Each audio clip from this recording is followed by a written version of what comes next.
అదే చెప్పాగా నేను వాళ్ళకి చేయండి. నాకు కూడా సాటిస్ఫాక్షన్ ఉండాలి కదా. పర్వాలేదు, ప్రజలకి జరుగుతుంది మేలు అనేది. మీరు ఇల్లు పెట్టలేదా మీరు? ఏందమ్మా? అవును, దేని ఏమొచ్చింది? అపార్ట్మెంట్ వచ్చిందా మీకు? ఏది వచ్చింది? వెరిఫై చేయించుకున్నా చూపించారా?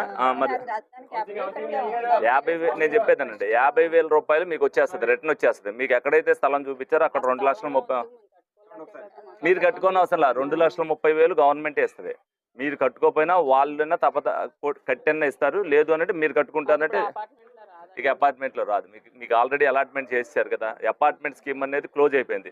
వాళ్ళు కట్టేసి ఉంటే సరిపోయేది, దాన్ని మ్యాచింగ్ చేయలేదు కాబట్టి ఈ స్కీమ్ కూడా 2026 మార్చి వరకే ఉంది. మీరు అక్కడ మీరు కట్టించేసుకోండి, ఏం పర్లేదు. మీరు నివాసం ఉంటే ఉందరు, లేకపోతే మీరు అద్దెకిచ్చి అద్దె ఇక్కడ తీసుకుందరు. చెప్పేస్తే ఆ సమస్యలు వాళ్ళకి ఇప్పుడు 35,000 కూడా రిటర్న్ వచ్చేస్తాయి. మీ అభిప్రాయం చెప్పండి, మీకు ఏం వస్తున్నాయి, ఏం రావట్లేదు? అసలు మీకేమి లేవా? రేషన్ కార్డు ఒకటే ఉందా? రేషన్ ఒకటే వస్తుంది, ఇంకేం పిల్లలు లేరు మీ ఇంట్లో? పెద్దోళ్ళు అయిపోయారు. మీకు ఉద్యోగాలు లేవా? నువ్వు చేస్తున్నావమ్మా? వస్తే జాబుల గురించి కొంచెం టైం పడుతుంది కానీ వస్తాయి మిగతా విషయాలు. అందుకే నేను మీకు అన్ని స్కీమ్లు అయిపోయినాయి కాబట్టి ఇది అవుతుంది. రేషన్ ఇల్లు ఉందా మీకు? సొంత ఇల్లు ఇంటికి పెట్టుకున్నారా? మరి పెట్టుకోండి. మీ రేషన్ కార్డు మీద ఇంటికి అక్టోబర్లో ఇస్తారు, పెట్టుకోండి. కూడా చెప్పారు ఇంకో మాకు తెలుస్తుంది. తల్లికి వందనం, అమ్మఒడి అంటే పడుకుంది, అందుకని దాన్ని ఇంకా పడుకోబెట్టకూడదని. అమ్మఒడి అంటే పిల్లలందరూ చదువుకోకుండా అమ్మఒడిలో పడుకుంటున్నారు, అందుకని తల్లికి వందనం పెట్టి స్కూల్కి పంపుతున్నాం. రేషన్ వస్తుంది. గ్యాస్ బండ్ డబ్బులు పడుతున్నాయా? ఓకేనా? హ్యాపీయేనా? మేము వచ్చామని చెప్తున్నారా? మీరు సంతృప్తిగా చెప్తున్నారా? ఓకేనా? పరిపాలన బాగుంది. Okay, thank you. ఉందా మీ ఇల్లు? వేరేది ఇచ్చేసారా? కాదు, అలా కాదు. మీరు వెరిఫై చేయించుకున్నారా ఆఫీస్కి వచ్చి? మరి అదే అంటే మీకు ఎక్కడో స్థలం ఇచ్చి ఉంటారు కదా, చూపిస్తారు. మీకు ఎక్కడ దాని మీద నెంబర్ వేసి ఉంటారు. మా ఆఫీస్కి వచ్చి ఉంటే మీకు నెంబర్ వేసి ఉంటారు. ఒకసారి వచ్చి చూపించుకోండి. మేము మీకు ఎక్కడైతే అలాట్మెంట్ చేశారో అక్కడ 2,30,000తో కట్టేస్తారు. ఇప్పుడు ఒక స్కీమ్ లో కడుతున్నారు, రెండోది అక్టోబర్లో కడతారు. కడతాం అనేది మార్చి నెలాఖరులోపు కట్టి ఇచ్చేస్తారు. ఒకవేళ మీకు దాంట్లోనే ఉంటే ఇది అవుతుంది. వీళ్ళకి 5 తెలియట్లేదు, వాళ్ళు చెప్పాలి. వీళ్ళందరూ ఏంటంటే 35,000 గురించి సబ్జెక్ట్ కాదు, టిట్కోలు ఎవరికి వచ్చినాయి కూడా అడగండి. టిట్కోలో ఉందా లేదనేది ఆఫీస్లో మీరు ఫోన్ చేసి అడిగినా మీకు చెప్పేస్తారు. లేకపోతే వీళ్ళు ఇలా కలిగిన వాళ్ళు ఉంటే వెళ్ళి చూసుకుంటారు. టిట్కోలో ఉంటే డిసెంబర్ నాటికి అప్ చెప్తారు. లేకపోతే వీళ్ళందరికీ ఎక్కడో చోటన అలాట్మెంట్ చేశారు. వీళ్ళకి దేంట్లో అలాట్మెంట్ అయిందో తెలియదు. మీరు అవసరం అంటే ఆయన అవసరం లేదు. మీరు చెబితే వాళ్ళు వెరిఫై చేయించుకుంటారు.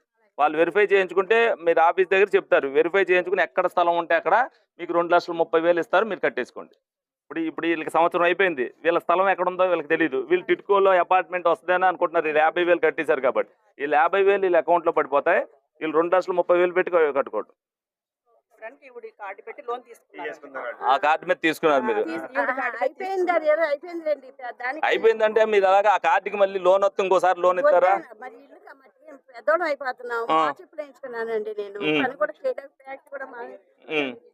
ఇప్పుడు కాదు, ఎన్నాళ్ళు తీసుకుంటే తర్వాత వస్తుంది వీళ్ళకి? ఒకలాది రేషన్ కార్డు ఉందా? అన్ని వస్తున్నాయా? మొత్తం రేషన్, గ్యాస్ అన్ని. పిల్లలకి తల్లికి వందనం పడిందా? అన్ని పడినాయి. హ్యాపీయేనా? ఓకే, అంతే. రేషన్ కార్డు అన్ని వస్తున్నాయి, గ్యాస్ డబ్బులు వస్తున్నాయి, అన్ని. మీరేమి తిరక్కోకుండా సమస్యలు తీరుతున్నాయి. అది రోడ్లు, డ్రైన్లు ఏదైనా. Okay, thank you. మీడియాలో కూడా మాట్లాడిందండి మీ గురించి. అప్పుడే ఇంకా 4 ఏళ్ళ దాకా పేరు మారదు. ఈయన పేరు మీద వస్తుంటది కాబట్టి అందుకని రావట్లా. అది రేషన్ కార్డు ఉందా? రేషన్ వస్తుందా? గ్యాస్ డబ్బులు పడుతున్నాయా? అన్నీ కూడా సంవత్సరం నుంచి చేస్తున్నా, మీ దగ్గరికి వచ్చినాము. పర్వాలేదమ్మా, చాలా థ్యాంక్స్. ఆయనకు వచ్చేదా? నీ పేరు వచ్చింది కదా, ఇస్తారు. ఈ నెలలో ఏదో రోజు ఇస్తారు, వచ్చేస్తారు. అదేం ఇబ్బంది లేదు. అంటే పెన్షన్ మీ ఆయన గారికి వచ్చేదా? లేదు, కొత్తగా పెట్టాలి. మీరు కొత్త ఓపెన్ అయినప్పుడు పెడతారు. మీ ఆయన గారు చనిపోతే వెంటనే వచ్చే మీ ఆయన గారి పెన్షన్ ఉంటే వస్తుంది, లేదంటే మీరు పెట్టాలి 2 నెలలు ఓపెన్ అవుద్దు, ఓపెన్ అయినప్పుడు పెడతారు సార్. సర్టిఫికేట్ తీసుకున్నారా? డెత్ సర్టిఫికేట్ అన్ని పెట్టుకున్నారు. అందరూ ఆనందంగా ఉంటారని ఆ రోజు ఇంటింటికి ఇడికి తిరిగాం. ఈ ప్రభుత్వాన్ని గెలిపిస్తే అందరూ సంతోషంగా ఉంటారన్నారని. చిన్న చిన్న సమస్యలు ఉంటాయి కానీ అందరూ హ్యాపీగా ఈ రోజున అంతా సమాజం బాగుంది, శుభ్రంగా ఉంది. ఓకేనా? ఓకే రమా ఆ రోడ్లోకి వెళ్ళి ఏదో వెళ్తున్నావు నువ్వు? చెప్పమ్మా, ఏంటి చెప్పండి. ఇల్లు రాలేదు నాకు ఇంతవరకు. కట్టారు ఏమన్నా? కట్టాను. ఏం కట్టారు? కారీ కడతాను నేను. అలా కంగారు పడతారు. చెప్తున్నాను అసలు అదే అంటున్నా. కార్యకర్తకు ఒక న్యాయం డబ్బులు మనం. కట్టానండి, డీడీలు వచ్చినాయి కానీ పట్టా రాలేదు ఇప్పుడు దాకా. అవును, మీకు ఎందులో ఉంది?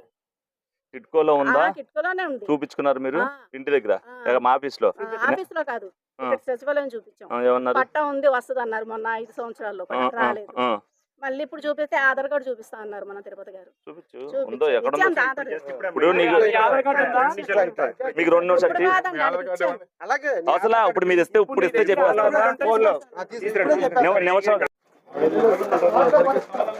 అంటే ఆవిడ డిప్రెషన్ ఉంది, ఎప్పటి నుంచో రాలేదు, 10 ఏళ్ళు. అవును, అలా తిరిగి రాదని. అందుకని ఏంటి మీరు ఫోన్ నెంబర్ ఇవ్వండి.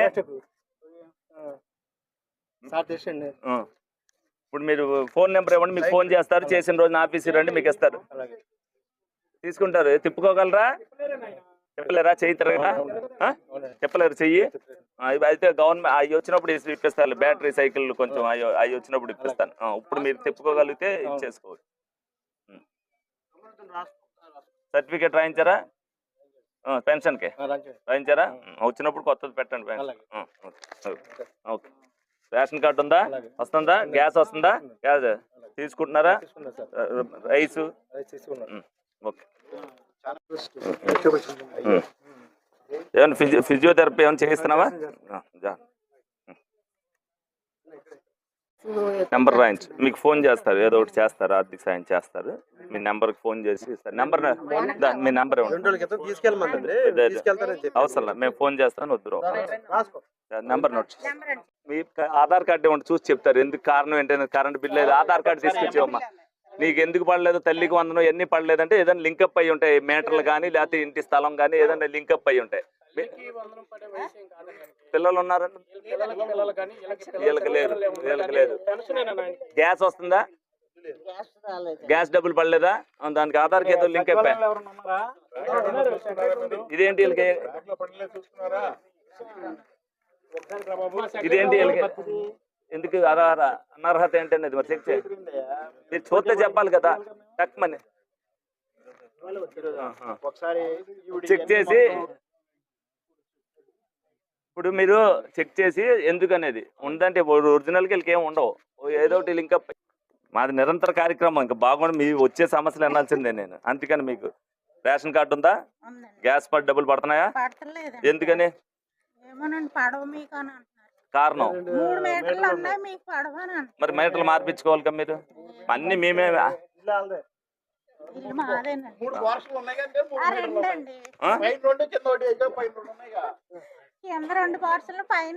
25 లక్షల ఇల్లు ఉంటే ఏం పడతాయి మనకేం?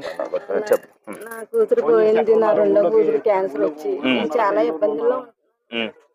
పెన్షన్ దగ్గరికి రావట్లేదు. ఆయనకేమో ఇప్పుడు 50 సంవత్సరాలు వచ్చింది, పెన్షన్ వచ్చేలా చెయ్యండి. విశ్వకర్మ లోన్ పెట్టుకున్నాం, ఏది రావట్లేదు అండి. మేము చాలా ఇబ్బందులు. గ్యాస్ బండ్ డబ్బులు పడుతున్నాయా? ఇంట్లో ఉంటున్నాం, టిట్కో లోన్ రాలేదు. కొన్ని పర్లేదు. కాదు, టిట్కో ఇల్లు డిసెంబర్ కాపు చెప్తారు, అందులో ఉందా శాంక్షన్? దాంట్లో ఉందా? వేరే చోటని ఇచ్చారా? అవును, మరి వీళ్ళకి దేంట్లో ఉందో. అందుకంటే వీళ్ళు మీరు ఆర్పీలు పెడితేనే కానీ తెలియదు. మీరు ఇగో నువ్వు ఇప్పుడు నేను ఈ చాలా చోట వీళ్ళకి టిట్కో వచ్చిందా? డీడీ కట్టారు మీరు? కట్టావు కానీ టిట్కో శాంక్షన్ అవ్వాలి, మామూలు డైరెక్ట్ అది కట్టేసి ఇస్తారుగా, చూపించాలిగా మీరు.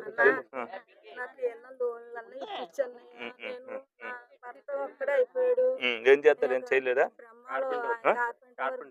సరిగా లేవు. పోయాక అప్పులు అయిపోయాను. డబ్బుకి వచ్చాను. వీళ్ళందరికీ తెలుసు, లేకపోతే మీలోనే తిరిగేది. ఏం చెప్పుకోవాలన్నా నువ్వు చెప్పుకోవద్దేమి, నీకు చేస్తాను. నువ్వు ఏమవుతావు? రెండో అమ్మాయి. రెండో పాప 19వ సంవత్సరం డిగ్రీ ఫస్ట్ లో వచ్చి అలాగే అయిపోయింది. సరే వద్దు, నేను చెప్ నాకు ఏ ఇల్లు వచ్చినా అలాగే ఇల్లు వస్తుంది, నీకు సాయం ఉంటున్నాను. మీ ఏంటి వైట్ రేషన్ కార్డేనా వస్తుందా? గ్యాస్ బండ్ వస్తుందా? రేషన్ తీసుకుంటున్నారా? ఇంకా మీకేమున్నాయి ఇంట్లో? అంతా బాగానే ఉందా? ఓకేనా? ఇవ్వట్లేదు.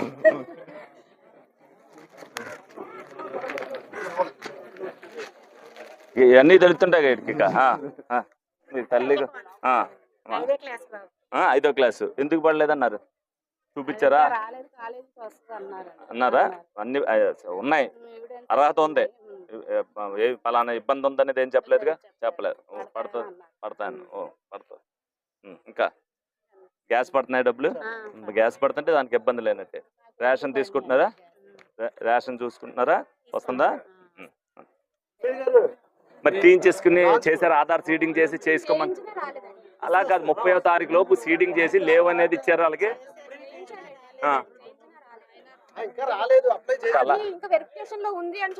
అది ఇప్పుడు ఏఈ గారి దగ్గరికి వెళ్ళి మీరు తీసుకుని పెట్టారా?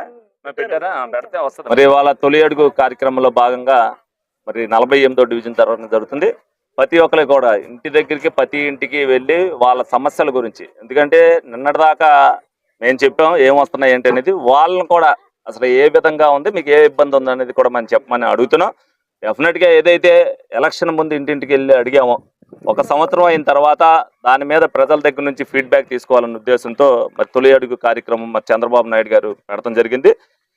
ప్రజలందరికీ కూడా సుపరిపాలన అందించాలని ఒక ధ్యేయంతో కూటమి ప్రభుత్వం వచ్చింది. అనేక సమస్యలు ఉండొచ్చు, ప్రతి సమస్యని తీర్చడానికి ఒక పరిష్కారం ఉంటుంది. 5 కోట్ల ఆంధ్రుల పట్ల ఆలోచించేటప్పుడు కొంతమంది ఏదైతే ఉన్నారో వెళ్ళినప్పుడు వాళ్ళు కూడా అడుగుతారు, దాన్ని కూడా ఏదైతే వాళ్ళు అడుగుతున్నారో దాన్ని మనం కూడా వాళ్ళ ఆలోచన పరిగణలోకి తీసుకుని ఆ సమస్యను తీర్చవలసిన అవసరం మనకు ఉంటుంది. మరి ప్రజానాయకులుగా మేమందరం కూడా ప్రజల మధ్యనే తిరగాలనేది ఏదైతే ఒక జయం పెట్టుకుందో కూటమి ప్రభుత్వం, దానిలో భాగంగానే మరి ప్రతి ఇంటికి కూడా తిరగడం జరుగుతుంది. అందరికీ కూడా గ్యాస్ బండ్ అవ్వచ్చు, తల్లికి వందనం అవ్వచ్చు, ఏదైతే హౌసింగ్కి సంబంధించి వాళ్ళు ఏంటంటే మరి వాళ్ళు పూర్తిగా నిర్వీర్యం చేసేయటం వల్ల ఇప్పుడు కొంతమంది 3000 మంది కట్టుకున్నారు. అలాగే టిడ్కో ఇల్లు ఆ స్కీమ్ రద్దు అయిపోయినా వీళ్ళకి కొంతమందికి తెలియపోవడం వల్ల కొత్తగా ఎక్కడైతే శాంక్షన్ అయిందో స్థలం దగ్గర అది కట్టుకోలేకపోతున్నారు. వాళ్ళు కూడా అవేర్నెస్ చేసి ఎవరైతే ఆర్పీలు ఉన్నారో వారి ద్వారా మీటింగ్ వేసి వాళ్ళకి దాంట్లో ఉందా లేకపోతే ఎక్కడ వచ్చిందనేది చెప్పి వాళ్ళని కూడా చేయమని చెప్తున్నాం. అందరూ కూడా వాళ్ళంతటా వాళ్ళుగానే చెప్తున్నారు, బాగుందండి, దేనికైనా స్పందిస్తున్నారు, ఎవరో ఒకరు మాకు విషయం ఏదైనా ఉన్నా చెప్పుకోగలుగుతున్నాం అనేది వాళ్ళందరూ కూడా చెప్తున్నాం. మాకు కూడా ప్రజలు ఏదైనా సమస్య చెప్తారేమో అని మేము వచ్చాం, మాకు సమస్యకు చెప్పుకోకుండా వాళ్ళందరూ కూడా బాగుందని చెప్తున్నారు. వాళ్ళని కూడా మేము అడుగుతున్నాం, మొహవాటానికి చెప్తున్నారు, చెప్పమాకండమ్మా చెప్పమని చెప్తున్నాం. డెఫినెట్గా చంద్రబాబు నాయుడు గారు ఏ విధంగా అయితే సంవత్సరం పాటు కష్టపడి సమస్య లేదని చెప్పడం, అన్ని సమస్యలు తీర్చడం ఎవరి వల్ల అవదో, ఏ నాయకుడి వల్ల అవదు, కానీ ప్రజలకు ఇబ్బంది లేనట్టుగా పరిపాలన జరుగుతుందా లేదా అనేది చూడవలసిన బాధ్యత మనందరి మీద ఉంది. ప్రజలు కూడా ఆ విధంగానే ఆలోచన చేస్తున్నారు, అనేక పనులు చేస్తున్నారు కాబట్టి భవిష్యత్తులో ప్రతిదీ కూడా చేస్తారు, ప్రజలకు ఇబ్బంది లేకుండా చేస్తారనే ఒక నమ్మకం వాళ్ళలో ఉంది. 5 సంవత్సరాలు పడ్డ ఇబ్బందిని ఒకసారి వాళ్ళు గుర్తు తెచ్చుకుని సంవత్సరం పరిపాలనలో ఏ విధంగా అయితే మనం సుఖంగా ఉన్నాం అనేది వాళ్ళందరూ కూడా గమనించారు. డెఫినెట్గా అందరి కోసం ఏదైతే కూటమి ప్రభుత్వం కష్టపడుతుందో దానికి ముద్ర అవసరం, దానికి ప్రజల మద్దతు అవసరం. కాబట్టి ప్రతి ఒక్కరు కూడా దాన్ని ఇచ్చేయాలి అనేది మనం అందరం కూడా చేయాలి. ప్రతి ఒక్కరు కూడా, ఎందుకంటే ఆర్థికంగా చాలా మంది ఉన్నారు. మరి నిన్న ఏదైతే మరి మంత్రి గారు మాట్లాడుతున్నారు, తణుకు పాత మంత్రి గారు ఏమంటున్నారంటే P4 విధానం ఏదో చెప్తున్నాడు చంద్రబాబు నాయుడు గారు, తెలియదు. P4 అంటే దాని మెయిన్ అర్థం ఏంటనంటే ఏదైతే బిలో పావర్టీలో ఉన్నాడో వాళ్ళ స్థితిగతులు పెంచాలనేది P4 విధానం.